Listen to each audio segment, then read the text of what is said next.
Welcome to Slow Art Friday. Today is June 12th, Friday, June 12th, 2020, and my name is Christy McMillan. I'm the Director of Learning and Engagement here at the Asheville Art Museum, and I'm joined by our Master Docent, Doris Potash, who will be facilitating today's discussion. Before we get started, I would just like to thank our participant, Kathy Sagan, for suggesting the music today. Each Friday at 12 p.m. while the museum is closed, docents lead virtual interactive conversations about a few artworks in our collection or special exhibitions. The goal is simple: slow down, discover the joy of looking at art, and talk about the experience with others. For today's program, Doris will lead us in an interactive conversation about 3 artworks in the museum's collection. We'll spend about 15 minutes or so with each artwork. Doris will allow us time to look at each work on our own, slowly, before leading a conversation about each one with questions. As participants, we encourage you to engage in dialogue with Doris, myself, and each other throughout the hour. Just a few notes before we get started. You probably noticed as you were getting logged in that your microphones and video were muted by default. If you'd like to unmute your video, you're welcome to do so that we can see who we're talking to. Choose a quiet room and close the door. Silence any alerts from nearby devices. Try not to sit in front of a window, lamp, or other strong light source if you choose to unmute your video. Use headphones and microphone for best sound quality. While you can log in using a smartphone, we do recommend using a desktop, laptop, or tablet to see the slides and meeting tools on a larger screen. Make sure that your screen name includes your first name and last initial, or first name and last name, again, so that we know who we're talking to. In just a moment, I will make it so that folks can unmute their microphones. You're welcome to unmute your microphone at any time when Doris or myself ask for questions or comments. You can also type any questions or comments that you have in the chat box. A third way to interact today is to raise your hand in the participant sidebar, and Doris or I will call on you and unmute your microphone so that you can make your comment. Usually these conversations get going pretty fast though, so sometimes if you raise your hand, it might take a while to get to you, so please feel free to jump in. We are recording today's program, so if you prefer not to be recorded, make sure that your video and audio remain muted and use the chat box to submit any questions or comments. At this time, I'm going to make it so that folks can unmute their microphones. So just feel free to unmute it. We do recommend that you leave it muted at any time that you're not actively asking a question or making a comment. Before we get started, does anybody have any questions? All right, Doris, take it away. Great. Well, welcome everyone. Thanks for spending such a beautiful Friday afternoon with the Asheville Art Museum. Our theme today is how art can be a tool for social change. And so we have 3 artworks, but I'd like you to keep that theme in mind as we talk about them.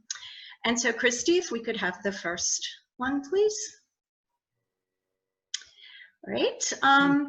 Take a couple of seconds. There's a lot going on here. So take a look at the artwork slowly. And hopefully you've looked at it before as your homework for today. As you're looking at it, look really carefully at each of the figures in the artwork. And think about one that interests you the most, that you find is the most interesting.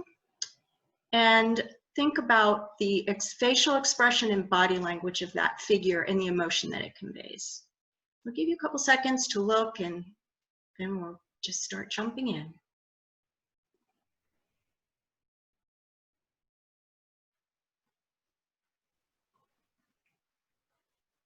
I am most moved by the young boy draped over the casket. He looks like he's, totally enervated by everything that's been going on in his life. And what do you see that makes you, that conveys that emotion? What is it that the artist did that conveys that for you, Angie? It's basically, he looks like he's just collapsed. He has no nerves, no muscles. So this has just taken so much out of him. Yeah, so a lot of the curves in that body language and just that sort of hanging over the casket that makes him look like he's drained. Thank you. Who else would like to make a suggestion? I guess it's a young lady that is in more or less the center of the diagram itself, with her hands crossed over her heart or her upper chest. And for me, that evoked emotions of heartbreak. Oh, okay, so yeah, thank you. Certainly because, and maybe it's part of, because it's a funeral, that it's heartbreak of the loss of whomever it is, but it could also mean the joyousness of maybe knowing that that person is in a better place, and so that could be that double emotion, at least for me. Okay, so we're looking at the young woman that Christy had pointed out that Marie was referring to, arms crossed at the heart, which could have a positive or negative, positive and negative, I guess, not necessarily an either or connotation of heartbreak or knowing that that person is in a better place. Thanks, Marie. Who else? Oh, go ahead. I noticed the man in the back with the shovel, and reminding me of that Gothic picture that we always see. And especially with what's happening now, the man in the back is sort of looking on at this, but not involved in it. And I think that's very current right now, because people are getting involved in it. And I was also fascinated by, if you look in the left, it looks like Jesus on a cross. And the look on his face is very sad. So those two things really hit me.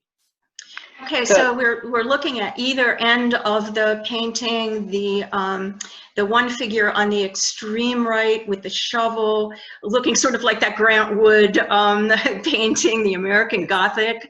And you say that he doesn't appear to be engaged. Is there anything in particular that makes you say that he's less engaged than anyone else?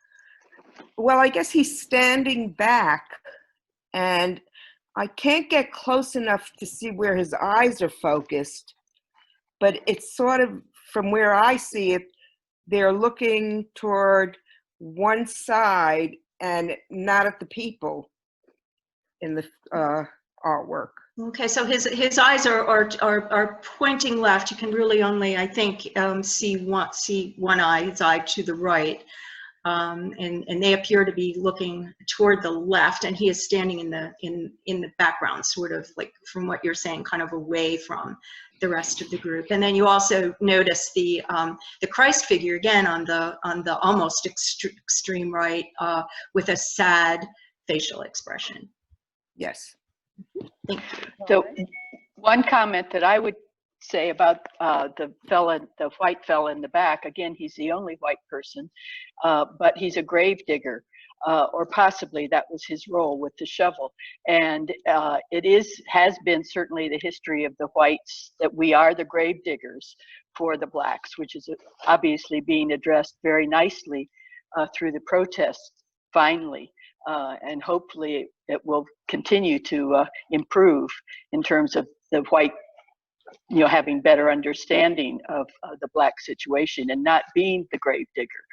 And then also I thought the outline of Christ almost in a cage was interesting. So responding to her two images, things that I saw that helped define my understanding of those two images.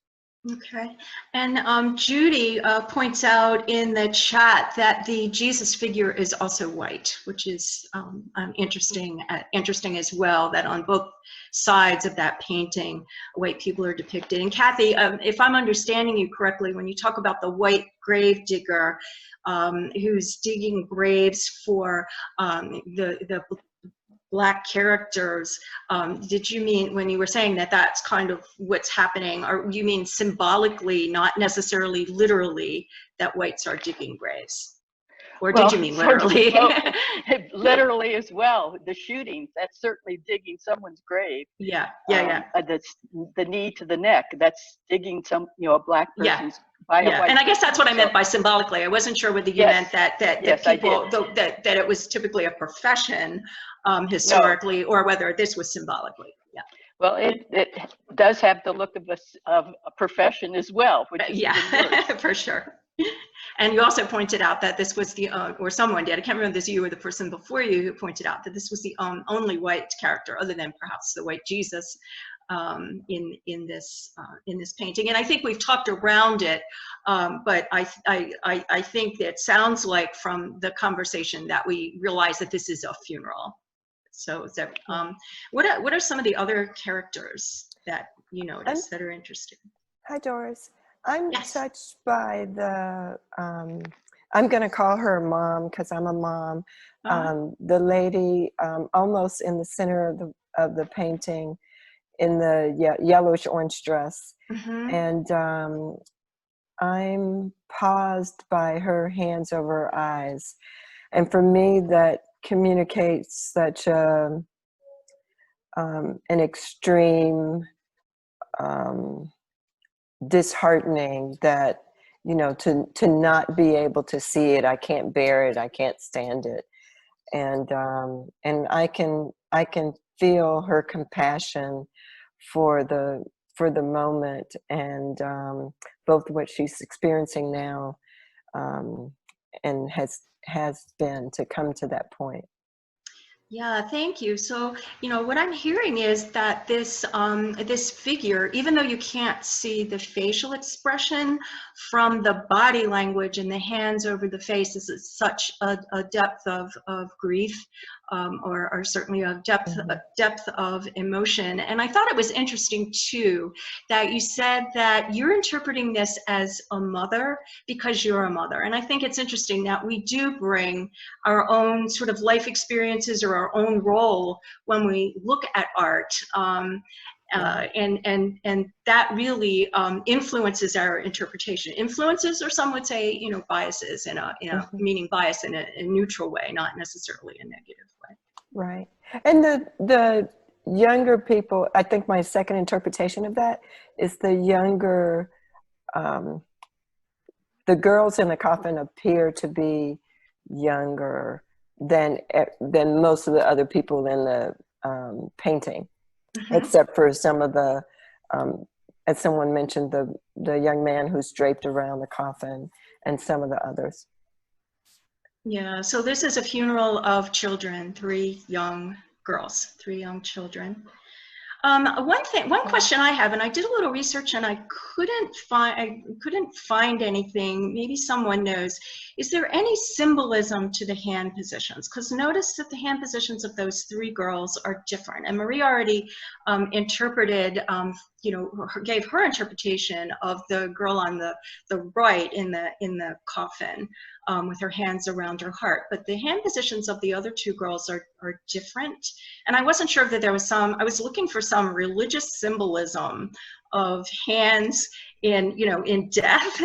And I actually got some kind of obscene, when I Googled it, kind of obscene things about hands. But I don't know, does anyone? I feel the one on the left, the far left girl, she stood out and struck me because she was the only one, almost as if she was like stiff and in a state of shock, kind of, where everyone else in the entire painting photo has their hands in some kind of position, where hers are just down and still. So interesting observation. So she's almost vertical, arms straight down, and as you say, stiff, where there's a lot more curve in some of the other figures. There's some other figures that we haven't talked about. Anyone want to? I do. Can you hear me? A little bit, yeah. All right, let me turn it up. I'm looking at the young man behind the pallbearer. like looking directly out at the audience. He's the only one who's making contact with the viewer. And to me, it feels like he's saying, look what you've done. Look what's happening. He has this, like he's peering out. The other people are in grief, except for the gravedigger, but he has this stare on his face like, look at what happened.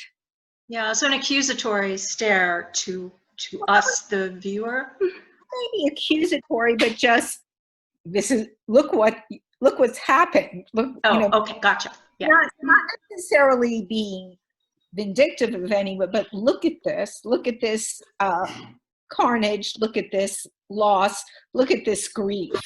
Okay, so just pointing it out, putting it in our face. And there's also another young man standing back who's not like either. Most of the figures look very grief-stricken, but there's two of the gentlemen in the back. They're also attending the funeral. They seem to be more together, but they're looking at it. Maybe they are judging it. I don't know. Maybe I'd like to offer that it could be a look of numbness or unbelief, disbelief, perhaps. Doris, can you hear me? Yes. Yeah, I was struck looking at the hands. Everybody's hands are what appear to be larger, you know, and it's almost like the hands are saying something from the girls, you know, in the caskets, even to the two hands that they're holding around the other side. It's very prominent, the role that the hands are playing, including Jesus. It seems, I'm not quite sure if it's the why of it, if it's just the style that's used, but I do think it's pretty important to say something about the meaning of it. Yeah, so the hands of almost all of the figures are disproportional, kind of draw your eye to those hands, I think. I wanted to jump in. This is Vicki, and I wanted to jump in about the hands, in that they're large in their feet as well. And for me, my reaction was that it indicated they used those hands and feet to work and to live, and that spoke to who they were. Yeah. So the strength of the hands, the strength of the body, that's required to do a job like that. Yeah. I don't know if there's any significance, but the bricks and the dog, as I'm looking more at it, the dog and the bricks, I don't know the full significance of those, but those are starting to stand out. The bricks are coming off the building of the church, as if the religion is crumbling down, or the purpose of Christ as a savior is crumbling. Interesting interpretation. So it's not just the physical building that something happened to it, but in fact the destruction of the religion because of what may have happened there. And the dog. Does anybody have any thoughts about the dog? I also found that really interesting. Yes. I have a thought as Carol. I have a thought Yes, Carol. I have a thought on the dog, and I'm kind of relating this to the killings in the Birmingham church, and I don't have a date on that, but it was somewhere in the 60s, but that's what I'm seeing. But with the message being with the dog there, we've heard it that in cases where there has been that extreme, although terrible things that have happened to Black people as a result of just the color of their skin, often you hear, and you wouldn't even treat a dog like that. Or you wouldn't even, and tying in, because it's rare that we would see a dog in church. The dog is out of context in that sense.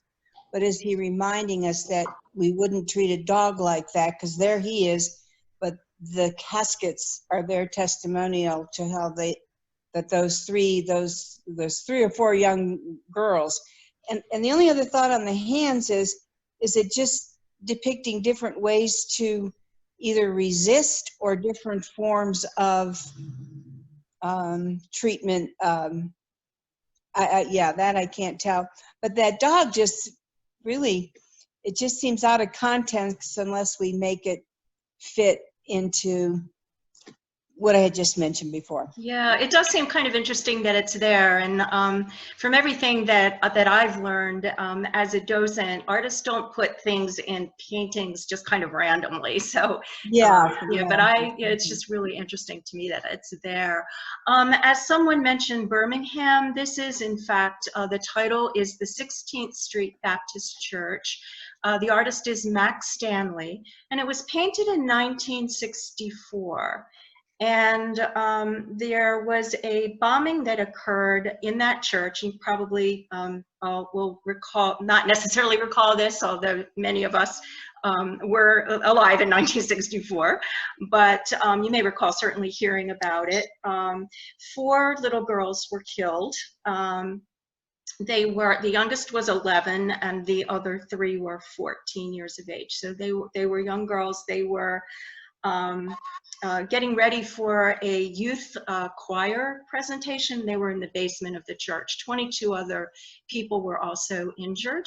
And so I think when you talked about the bricks, and some of you kind of alluded to the physical destruction of the church as well. The other thing that I thought was interesting was that the church was restored and reopened in 1964, which was the year that this was painted. So it was painted shortly after that, that incident.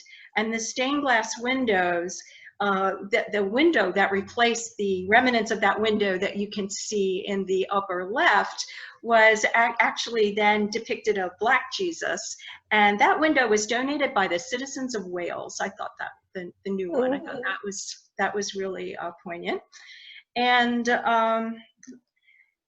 the other interesting thing I thought, even though I could not find a lot about the artist, in fact, I think there are 2 artists named Max Stanley, and so even the information I have, we're sort of wondering if we have the right Max Stanley. However, we do know that it was a white artist, which I thought was interesting to pick that subject at that particular time. So I don't know, anyone have any final remarks before we move on? Because we have 2 more artworks I really want to share with you, but anything about how this might change, create any change, or would it create change or meaningful change to you? Do you think it's still relevant today, given the events of the last couple of weeks? Well, unfortunately, it is relevant. From that time, that's kind of what prompted part of the civil rights movement. And, here we are all these years later, and look what we're seeing. It's chilling and heartbreaking. Yeah, very significant and timely, I believe. Angie, anyone else before we move on? Yes. I wanted to at least point out that despite the heaviness of a funeral, I noticed how much that everybody who is pictured in there have lighter colors, signifying maybe the sign of hope, despite whatever the circumstances are, showing the ray of sunshine, the ray of hope that is there. Thank you. That's a good way to end this one, because I just find this very moving, and thank you. All right, Christy. My thought on it is that the dog is, like for many of us, a family member, and my daughter Christy will tell you that her dog is a family member. Yes. And has a mournful look on its face, as a matter of fact. The only other thing I noticed was the young man with his arm draped over the casket wearing tennis shoes. He apparently is the only other person wearing shoes. And it reminds me of when I went to church as a young man. My parents made me wear my very best shoes to church. Yeah, and thank you for pointing out that he's the only one wearing shoes, except maybe the gravedigger. It's kind of hard to tell, but no one else has ever, in any of the times that I've talked about this artwork, has ever noticed that, nor have I, so thank you. All right, Christy, we've got to move on. Got some other really interesting ones as well. We'll take a couple minutes again, couple seconds rather, and look at this one. It's a photograph, of course.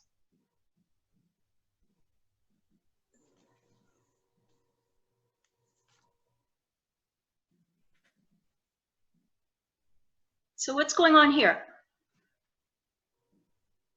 What do you notice? He could be a veteran. Could be a veteran. What makes you think it's a veteran? I looked up the artist. Ah. No fair. We'll talk about that later. The artist is a Vietnam vet, yes. But my first thought looking at it was that, and then when I looked up the artist or the photographer, said, well, that makes more sense too, you know. And I guess I was trying to put in context like the three you chose. So in terms of social change, my mind went to veterans, the Disability Act, and like how lonely and sad it must have been to be this person on that street. Yeah. What is it about the photograph that that makes it feel to you like he would be lonely and sad? Or is that just what you would feel if you were there? No, I think when you look at it, if you took him out of the picture, it's not an uplifting scene. It doesn't look like, you know, a place you might really feel excited to go to. And there's nothing vibrant about it. It's just the whole background's sad. He's obviously in sad shape. So, and there's no human beings. Yeah. So there's no other person but this particular gentleman in the photograph. Not a lot to see. It could be significant that the street, it looks like a side street, and the fact that the veteran is on that side street, you know, a disabled veteran, that we've sort of shoved him and them to the side. Shoved him to the side. And As there a was side street. a chat that just popped up about the cropping of the photograph that suggests danger. You can't see if cars are coming down the road. I don't know whether, Kat, you want to say any more about that, or does anyone else have any thoughts about sort of the atmosphere of that street? I find that it's so lonely feeling. And, well, I guess I know it's a veteran now. The difference between being with other people in the army, in a platoon, fighting or whatever, and being so alone now on the street with the memories. And again, I don't know for sure that this particular character in the photograph is a veteran. I think one of you had speculated that it might be a veteran because the photographer was a Vietnam vet. I guess I still see the loneliness there, and that's what struck me. It's empty and lonely feeling. Yeah, empty, lonely. Would you hear any sounds if you were in that setting? Is he hearing anything, do you think? From a more positive side, in terms of someone who is disabled, he's moving on his own, and that's a very, you know, that's one way someone who's disabled gets around and is able to do it by himself, and there's a sense of freedom to that. I would agree, just because it's a black and white photograph, it doesn't, I think the black and white quality of it puts a more serious tone to it, but there is the ability to move and a freedom in that. So there's an upside, can be an upside to it. Yeah.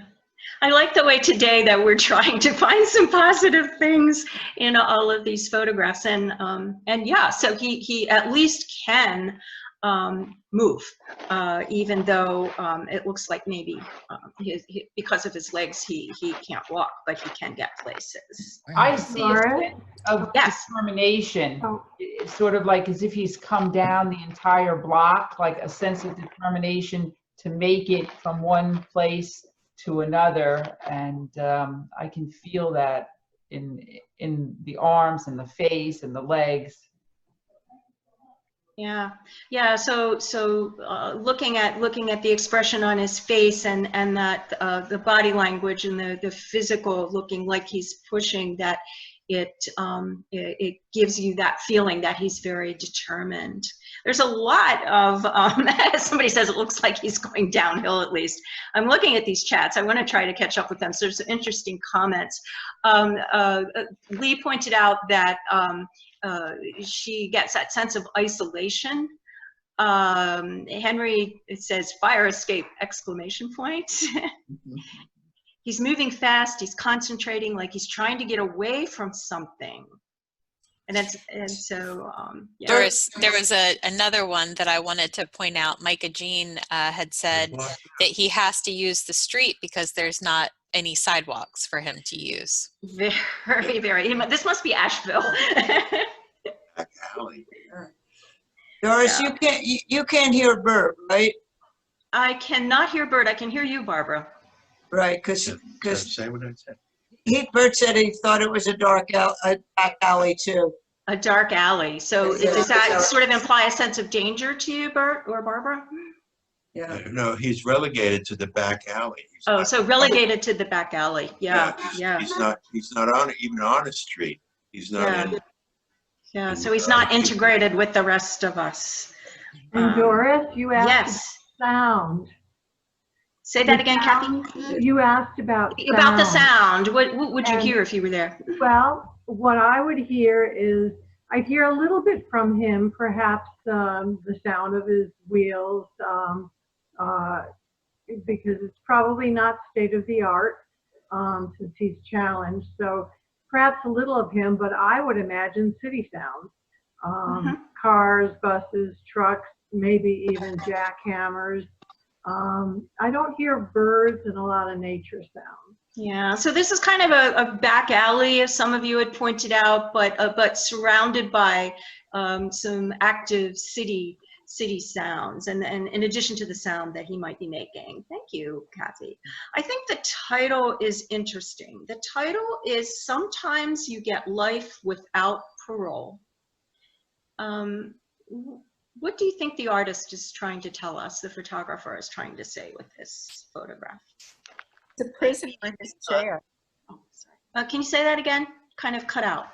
He's a prisoner in his chair. He's a prisoner in his chair. So he has life without parole in his chair. What else? What this also leans a little bit, as folks talked about the person being a potential veteran, is that it reminded me somewhat of how the Vietnam veterans felt when they came back and the isolation that they felt. And so a lot of them have had memories that they've had to keep to themselves because of not being able to share them in that isolation that they feel. And he reminds me then of having to take the side street instead of the main street because the side street is safer, whereas the main street may have a lot more cars or activity going on. And so he's forced to take the isolated lane of life. Yeah, so that isolation that veterans feel, and probably, doubly for him as a disabled vet, and kind of taking that side lane, but that side lane from his perspective could be safer. Well, and I often think that disability is a prison in essence. I mean, we've pointed out positively that he can be mobile and he's making things happen, but still in all, that's not going to go away. Yeah. So he's imprisoned in his body. Yeah. I think it could also reference the sense that we're all imprisoned within our body, and we have to do with it what we can. Some disabilities are visible and some are not. And I'm beginning to feel that more and more as I'm in my 70s now, and the body don't work like it used to. Got to tell you that. One of the other thing I was thinking about, in terms of social change, looking at these images, is that I'm not sure the timing of this. I always think about what legislation, unfortunately, we had to wait for to see if change actually happened. But it seems often that artists depict the change that's needed in these two pictures particularly prior to very much happening. I mean, I work with homeless vets, so I know what it took for them to get housing, and what all that social change looked like. Yet I think the artist often is in the forefront of letting us know this isn't okay. Yeah, so the artist is actually pointing out something to us that we may not at that particular time be aware of, and trying Yes. to raise our awareness Yes. of these issues, and then hopefully initiating some Well, cries for you know, change. Birmingham, I'm sure of. I mean, that Yeah. was 63 is the incident, and that was 64. I'm really not. Right. I'd have to go back and look at the VA Disabilities Act and all that did, but I do think that it's probably a statement we could make, that you see the Yeah. artist doing that. Yes. Yeah, and this was actually a photograph from 1999, so it's it's been around for a while. If I may say, a lot of times visual illustrations, you know, that story of a picture's worth 1,000 words. But also in activism, you can say a picture's worth 1,000 voices. Yep. And these are pointing that out. And when you tie it within the previous comments about maybe there was a political intent as well as what other motive the artist may have had. Mm-hmm. Yeah. Yeah. If this was the late 90s that this was done, it's 1999. About 1999. That's about the right vintage for a Vietnam vet for this Yep. guy. He looks about the right age. Yeah. To have, you know, I survived, and for what? This is my life. Yeah. So the artist was a Vietnam vet, and I understand that he actually died from Agent Orange, and that he was an amazing guy. He was a recovered alcoholic and drug addict. He did a lot of, he had multiple jobs. He's been a paramedic. He was a musician. He was a drummer, professional drummer, as well as a photographer. He was a race car driver. He invented a smoke detector for the deaf. He was a telephone lineman, and he ended up being a certified antique appraiser and had an antique and vintage shop. His obituary in the Greenville newspaper was elaborate. I know. Oh, And he was a Native American activist from the time that he was very young. And he said, every step that you take makes a path. If you make a good path, people will follow. Just make sure you make a good path. And I thought that was very profound. Yeah. All right, we got one more. There we go. I love this one. I love them all.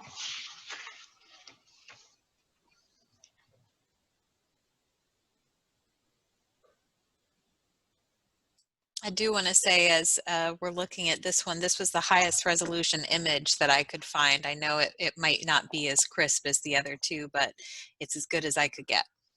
Thank you, Christy. I know you worked hard to find these for me.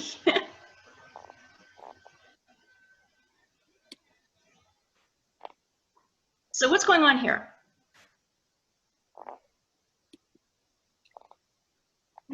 Looks to me like the woman, I believe it's a woman, is doing everything she can to move beyond what she perceived her assigned situation in life. I mean, she's changed the color of her face.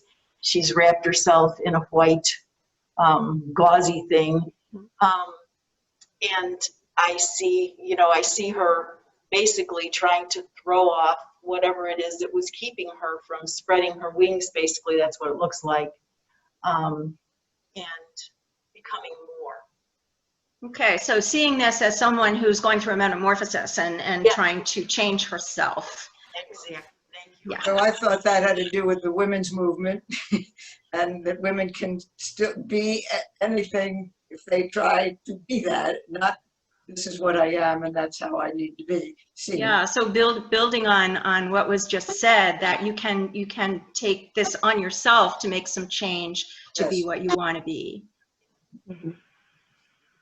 I find the artist's use of the yellow mustard color to be very interesting, that there's the dabs on the face and then the neck and the hand, and just the use of that color just sort of where it's distributed brings the person's emotions out to me. And what emotion? How would you describe that emotion?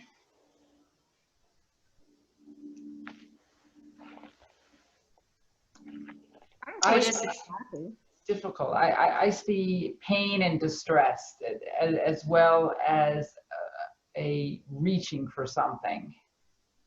And what is it that the artist did for you to create that sense of pain and distress? Anything about that, her expression in particular, that says that? Just the mouth and the eyes. Mm-hmm. Just the sort of the expression or the shape of the mouth and the way the eyes are looking. A couple of people in the chat room had noticed that it looks like either blackface or clown face. Does anyone want to say something about that? I just thought that I thought that she looked frustrated, unhappy. I don't think she looks happy. I think I think she's putting makeup. I think she's trying to be something or somebody else because she's not being accepted for who she is. She's, you know, the makeup or the whatever she's doing to her face is trying to change her real true self, and she's not happy. I get the sense she's frustrated and unhappy. Okay, so she's trying to change, but from what you're saying, if I understand you correctly, she's trying to change because she's not accepted for who she is. I have another vision of it. Yes. I'm seeing abstract expressionism a little bit, and very bold color representations. Her hand, it has that mustard color as well.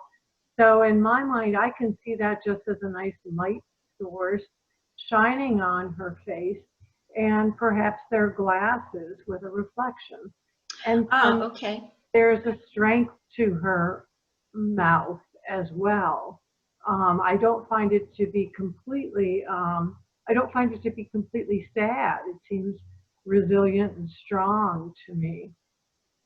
Thank you. So we've got some interesting interpretations going, and maybe we'll go back to one of the early comments in the first piece of art that we kind of bring ourselves to these things when we look at them. Lee says whoops, her chat just dropped off for me. It looks like a white woman in blackface with a white sheet.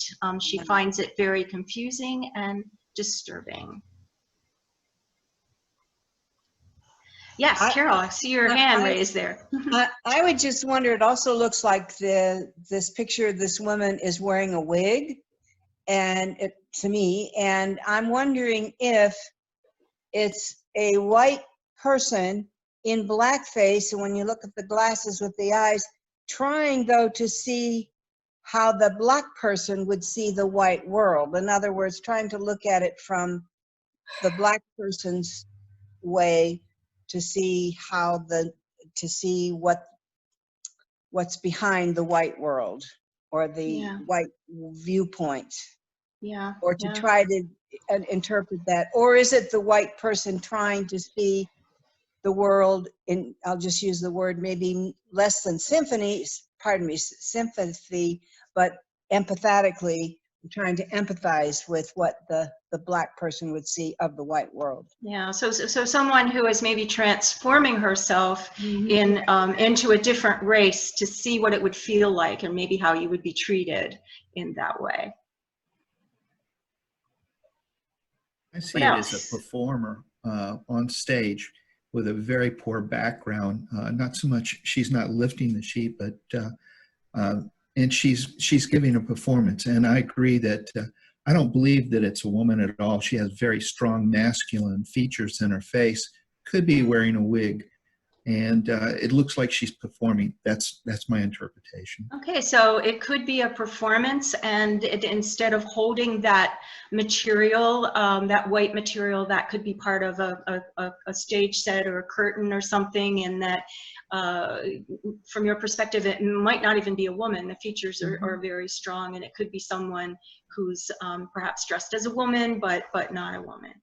And that white sheet certainly could suggest the Ku Klux Klan. Ah, yeah, for sure. It certainly could. The title is I Believe I Can Fly. Does that change your interpretation any? It's back to you again. What do you think the title means? I'm thinking that regardless of whether it's a man in drag, a Caucasian person trying to experience the plight of a Black person, or a Black woman, whatever it is, I think by just having everything covered up is trying to show, look at me for the person. Not what you see on the outside, but think of me deeper than what's in the inside, because I've covered up so you don't have to look at me, but think about me on the inside and let me be. Just let me be and let me live my life the way I would like. Yeah, so in kind of a mask, so that people would focus on who you really are and not look at your natural features or natural face and make judgments about that. I immediately went to the song, I Believe I Can Fly. I'm from Chicago. R. Kelly was like a favorite son until now. But the song basically says, no matter who I am, no matter what my circumstances, he had a hard youth and all that in the south side of Chicago, I can become anything. I can fly. And I felt like that's sort of where he, whatever, is going with this. I picked up on that song too, and I was going to offer to sing a few bars, but you wouldn't want to hear that, I don't think. The artist Beverly McIver is actually a very prominent contemporary African American artist. She's won lots of awards and foundation grants. She is a Black female North Carolinian. She creates art that examines racial, gender, and social identity. Let me tell you one other thing about her, and then I'll have one question for you. She said that when she was young, like in high school, she wanted to be a clown, and she practiced being a clown. She practiced clowning, and she actually tried out for Ringling Brothers to be a clown, and she said that she didn't make it. She got turned down, and then she added in this video that that was probably the best thing that ever happened was getting turned down.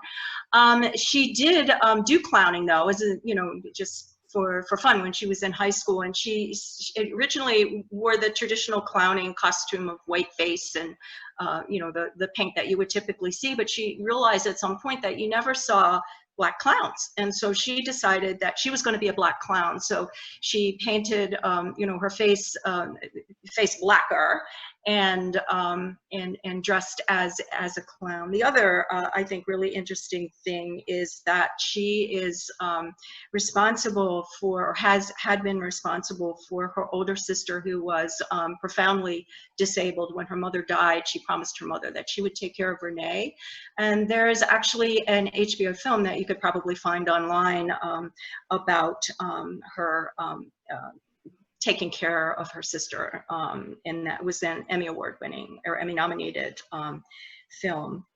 So what message then do you think she's conveying, just kind of overall, now that you know a little bit more about her? Does that change anything in terms of how you interpret this? I think you all had some really interesting interpretations. Just wanted to see if anyone has anything else they'd like to share. I would say the power is within us to have the courage to be what we want to be, to try to do the things that people say, to defy what is commonly believed as something that's possible. Yeah. So we get that I believe I can fly. So if I believe I can do it, I can do it. I can overcome these obstacles that are in my way. Mm-hmm. And then on the clown part of it is, you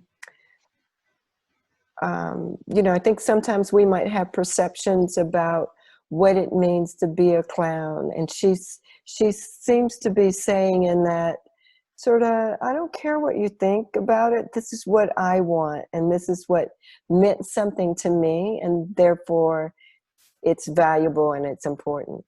Yeah. Yeah. Thank you. Face is always a mask. Always a mask. Yeah. Yeah. Yeah. Maybe recognizing too, at the end of the day, we're all humans, and not to limit ourselves because of skin color or other things that are placed on us. So she's blending, she's not making it either black or white. Everything in there is black and white, and it's creating more of the feeling of being human. Yeah. Yeah. Thank you. So interesting observation. And I want to add to Carol's statement, it's, and Doris's as well, in that she saw as a kid that there weren't any black clowns. So she's saying, I'm not just going to accept that there aren't any black clowns. I'm going to be that. I'm going to be whatever I want to be. And I think no matter what race we are as little kids, we were often told we can be anything that we want to be.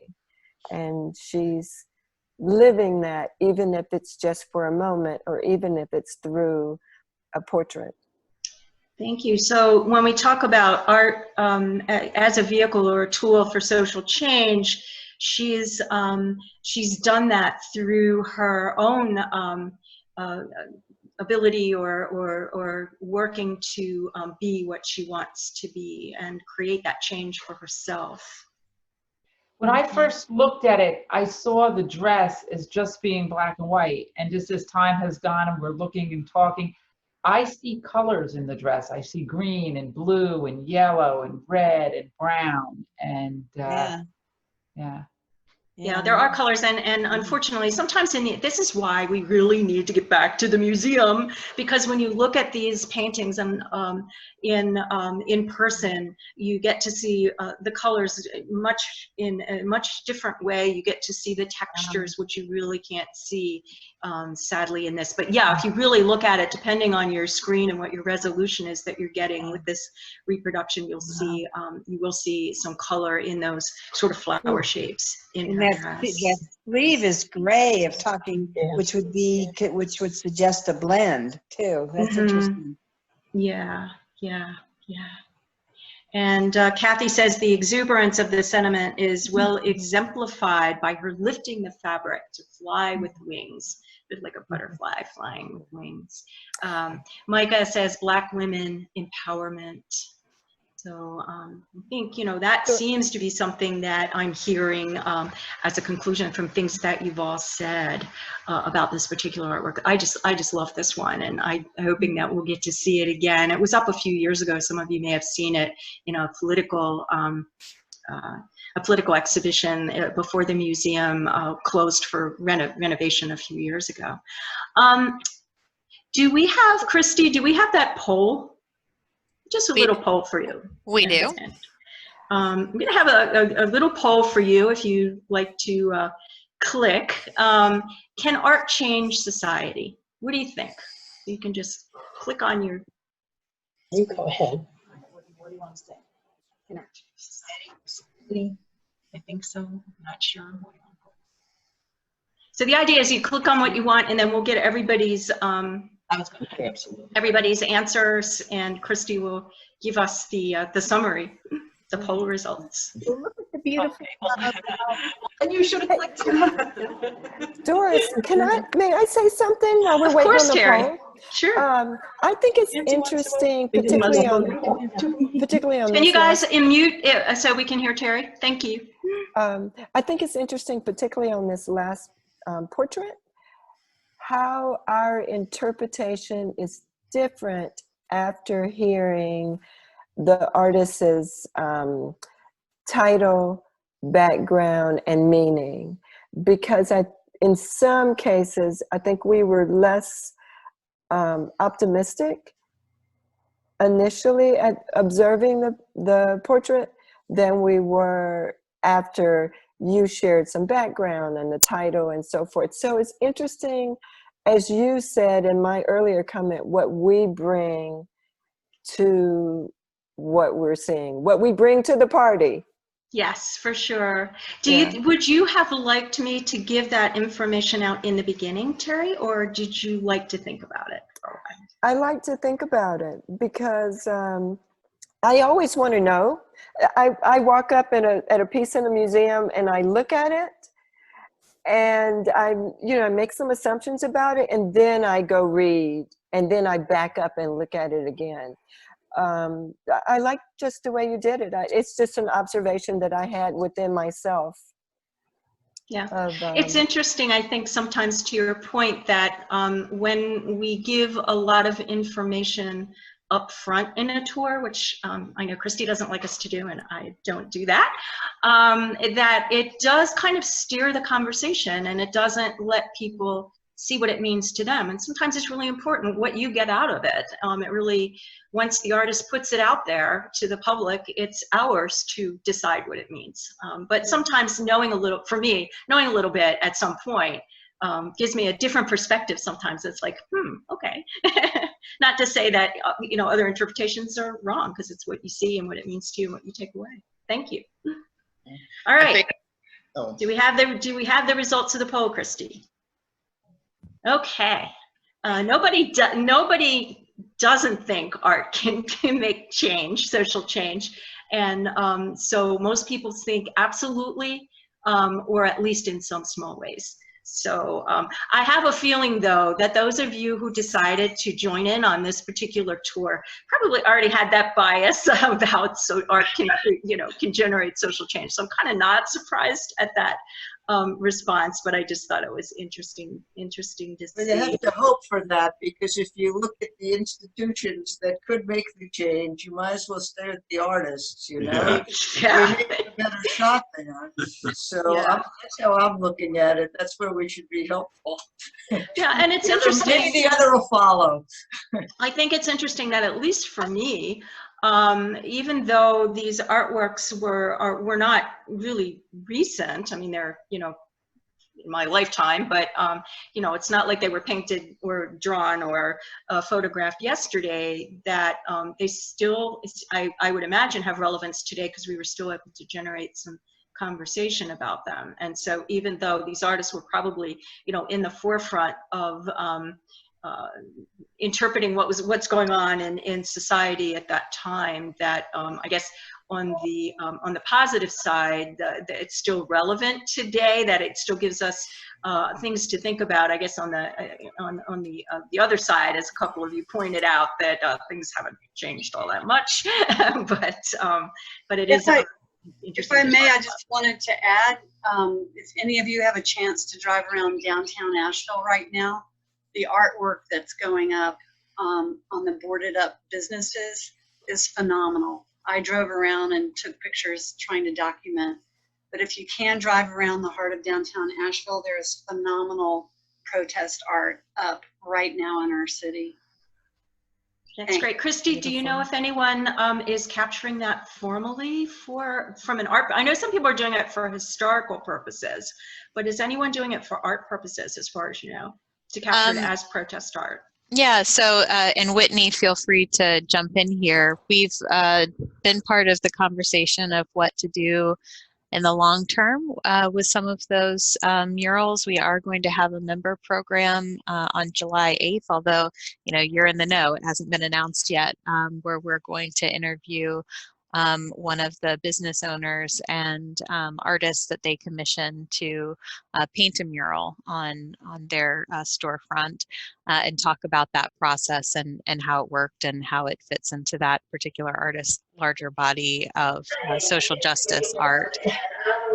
So there's a new Facebook group that is dedicated to talking about the murals, and and what to do with them long term. I completely agree, Micah Jean. They are very striking and timely and powerful, and have really struck a chord with a lot of people, and people don't want to lose those murals as something just temporary. So we're part of that conversation, but not leading that conversation. We are a part of that conversation.